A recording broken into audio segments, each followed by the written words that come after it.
제2장. 그러나 백성 가운데 또한 거짓 선지자들이 일어났었나니 이와 같이 너희 중에도 거짓 선생들이 있으리라. 그들은 멸망하게 할 이단을 가만히 끌어들여 자기들을 사신 주를 부인하고 임박할 멸망을 스스로 취하는 자들이라. 여럿이 그들의 호색하는 것을 따르리니 이로 말미암아 진리의 도가 비방을 받을 것이요 그들이 탐심으로서 지어낸 말을 가지고 너희로 이득을 삼으니 그들의 심판은 옛적부터 지체하지 아니하며 그들의 멸망은 잠들지 아니하느니라. 하나님이 범죄한 천사들을 용서하지 아니하시고 지옥에 던져 어두운 구덩이에 두어 심판 때까지 지키게 하셨으며 옛 세상을 용서하지 아니하시고 오직 의를 전파하는 노아와 그 7 식구를 보존하시고 경건하지 아니한 자들의 세상에 홍수를 내리셨으며 소돔과 고모라 성을 멸망하기로 정하여 재가 되게 하사 후세에 경건하지 아니할 자들에게 분을 삼으셨으며 무법한 자들의 음란한 행실로 말미암아 고통당하는 의로운 롯을 건지셨으니 이는 이 의인이 그들 중에 거하여 날마다 저 불법한 행실을 보고 들으므로 그 의로운 심령이 상함이라. 주께서 경건한 자는 시험에서 건지실 줄 아시고 불의한 자는 형벌 아래에 두어 심판날까지 지키시며 특별히 육체를 따라 더러운 정욕 가운데서 행하며 주관하는 일을 멸시하는 자들에게는 형벌할 줄 아시느니라. 이들은 당돌하고 자긍하며 떨지 않고 영광 있는 자들을 비방하거니와 더 큰 힘과 능력을 가진 천사들도 주 앞에서 그들을 거슬러 비방하는 고발을 하지 아니하느니라. 매년 10월과 11월이 되면 교회마다 정기총회 및 결산을 갖게 됩니다. 올해 하누리교회의 이 정기총회와 결산을 보면서 우리 교회가 하나님의 청지기로서 얼마나 투명하고 아름답게 하나님의 일들을 감당하고 있는지를 볼 수 있었습니다.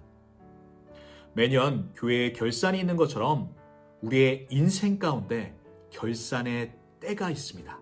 바로 마지막 때가 있습니다. 이 때가 되었을 때 예수님을 믿는 사람들은 완전한 구원, 하나님의 영광을 받게 되지만 믿지 않는 사람들은 멸망의 심판을 받게 됩니다. 오늘 말씀을 보니까 이상하게도 이 하나님의 심판이 없다고 말하는 거짓 선생들이 등장하는 것을 볼 수 있습니다. 정말로 하나님의 심판이 없는 걸까요? 베드로는 이 교회 안에 진리를 비방하는 이들을 바라보면서 성도들에게 무엇을 권면하고 무엇을 경고하고 있을까요? 먼저 베드로는 이 교회 안에 있는 이 거짓 선생들을 조심할 것을 경고하고 있습니다. 1절 말씀에 그러나 백성 가운데 또한 거짓 선지자들이 일어났었나니 이와 같이 너희 중에도 거짓 선생들이 있으리라. 그들은 멸망하게 할 이단을 가만히 끌어들여 자기들을 사신 주를 부인하고 임박한 멸망을 스스로 취하는 자들이라. 우리는 먼저 2장의 연결고리인 1장 마지막 절들을 볼 필요가 있는데요. 베드로는 교회 안에 성령의 감동을 받아 진리를 말하는 이 참된 교사가 있다는 것을 가르쳐 줍니다. 이제 2장으로 넘어와서 시작을 보니까 그러나 그 반대로 교회 안에도 이 거짓 선지자, 거짓 선생들이 존재한다는 것, 그들의 거짓말에 미혹당하지 말 것을 경고하고 있는 것입니다. 우리가 전에 이 예레미야서를 보았듯이 예레미야 선지자 또한 계속해서 우리에게 이 거짓 선지자들을 조심할 것을 권면했던 것을 기억하실 것입니다. 이들이 갑자기 등장했던 것이 아니라 과거에도 있었고 현재에도 있고 미래에도 있다라는 것을 베드로는 가르쳐주고 또한 그들에게 미혹당하지 말아라, 그들을 조심해라 라고 경고하고 있는 것입니다. 그렇다면 우리는 어떻게 그들을 분별할 수 있을까요? 베드로는 그들의 3가지의 특징을 말해주고 있습니다. 첫 번째로 그들은 예수님을 부인합니다. 말씀을 보니까 그들이 이단 사상을 가져와서 교회에 심어주려고, 이 성도들에게 심어주려고 노력하는 것을 볼 수 있습니다. 하나님께서 예수님을 통해서 그들 또한 핏값으로 사셨지만 그들은 예수님을 거부합니다. 예수님을 부인합니다. 두 번째로 그들은 음란한 자들입니다. 2절 말씀에 여럿이 그들의 호색하는 것을 따르리니 이로 말미암아 진리의 도가 비방을 받을 것이요. 여기서 말하고 있는 호색이란 온갖 종류의 성적인 행위를 말합니다. 이들은 하나님의 심판을 믿지 않기 때문에 쾌락을 추구합니다. 성도들이 이들의 거짓된 진리를 따를 때 교회는 무너지고 또한 진리는 회방된다라고 베드로는 경고하고 있는 것입니다. 세 번째로 그들은 거짓말쟁이들입니다. 3절 말씀에 그들이 탐심으로써 지어낸 말을 가지고 너희로 이득을 삼으니 그들의 심판은 옛적부터 지체하지 아니하시며 그들의 멸망은 잠들지 아니하느니라.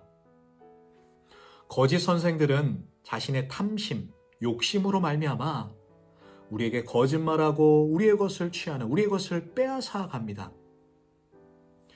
탐심은 모든 죄악의 시작입니다. 바울은 이 탐심이 곧 우상숭배다라는 것을 말해주고 있습니다. 거짓 선생들의 이 특징들을 다시 한번 정리해보면 그들은 예수님을 부인하고 음란하며 또한 거짓말쟁이들입니다.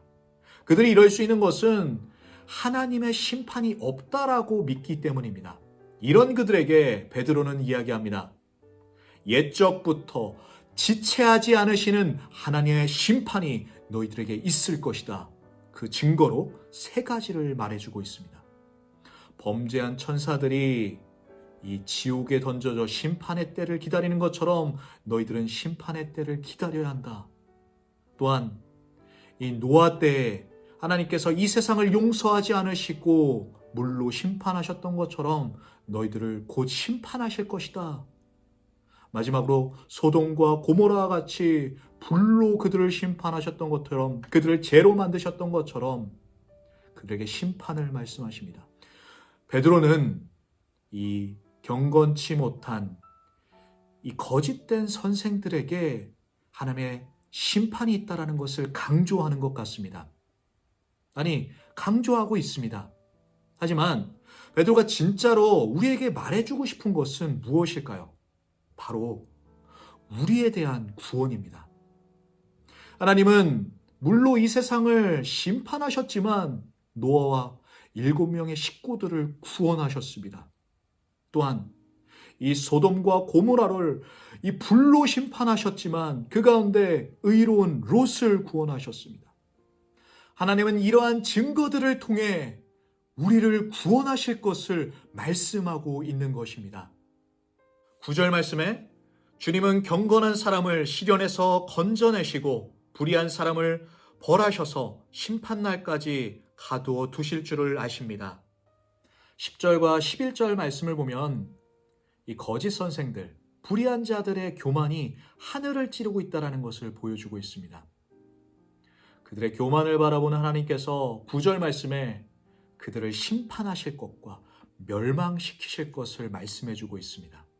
반면 경건한 자들, 예수님을 믿는 우리는 시련과 시험 가운데 건지실 것을 약속하십니다.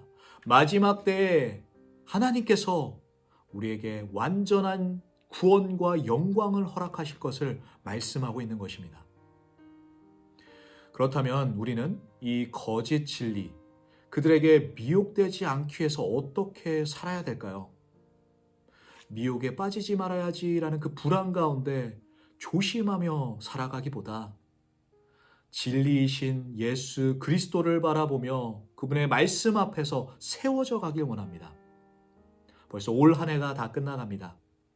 한 해를 돌아보면서 내게 하나님께 감사한 것이 무엇이지라고 생각해 볼 수 있지만 우리에게 가장 감사한 것이 바로 나 같은 죄인을 살리신 하나님의 구원의 그 은혜이길 원합니다.